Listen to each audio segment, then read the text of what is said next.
আজকে দেখা হলো উৎসবের মধ্যে আছেন, যদি ছোট্ট সংক্ষিপ্তভাবে বলতে চান কীরকম সরকার দেখতে চান একটু জাস্ট। আমরা মমতা ব্যানার্জিকে এনেছিলাম 2009-10 থেকে 11-তে পুরো সম্পূর্ণভাবে বাঙালি ভোট একত্রিত হয়ে মমতা ব্যানার্জিকে এনেছিলাম। সিপিএমের জ্বালায় পরিবর্তন হয়েছে করে সমস্ত বাঙালি। সেই মমতা ব্যানার্জি 5টা বছর ভালো করে গভর্নমেন্ট চালিয়েছে, তার 2016 থেকে গভর্নমেন্টের আমূল পরিবর্তন বাঙালির জাতিটাকেই ছিল না। ফলে মুসলিম পোষণ করে করে আজকে এই জায়গায় নিয়ে গেছে যেখানে বাঙালিদের কোনো ভ্যালুই নেই। সেই জন্য আজকে বাঙালিরা দেখিয়ে দিল সেটাই ভোটে প্রতিফলিত হয়েছে। যে সনাতন এক হলে যে কী হতে পারে সেটা আজকে তার প্রকাশ পেয়েছে। নতুন সরকারের কাছে 3টে যদি প্রত্যাশা রাখা হয় কি কি রাখবেন?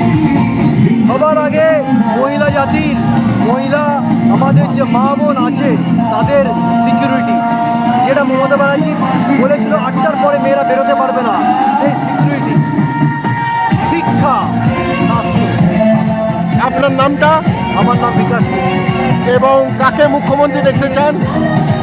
পার্টির নেতৃত্ব যাকে মেনে নেবে সে বাঙালি যেন একটা যোদ্ধা হয়, যে যোদ্ধা আমাদের সবাইকে যেতে দেখে। আপনার নাম? সচিন সরকার। আচ্ছা, একটা কথা খুব দুঃখ লাগে, আমি কলকাতার বাইরে যদিও থাকি, অভয়ের মাকে যেভাবে আক্রমণ করা হয় ব্যক্তিগত, সেটাকে কি চোখে দেখবেন? এটা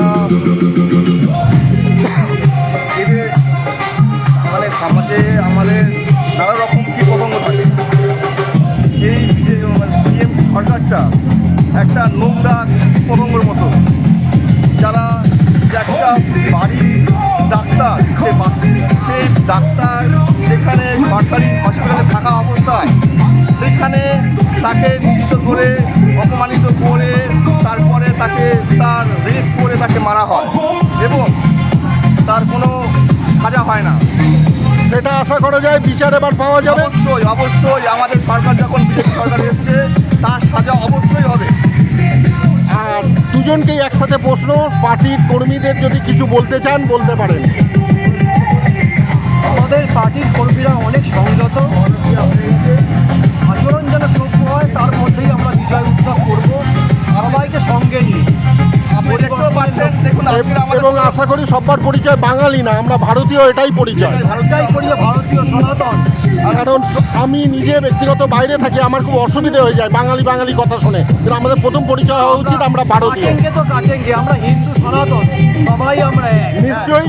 দুজনকে অসংখ্য ধন্যবাদ। আমি একটু হলেও সময় নিলাম, আপনারা উৎসবের মধ্যে আছেন, আনন্দ করুন, উপভোগ করুন, সঙ্গে আছি, সাথে আছি।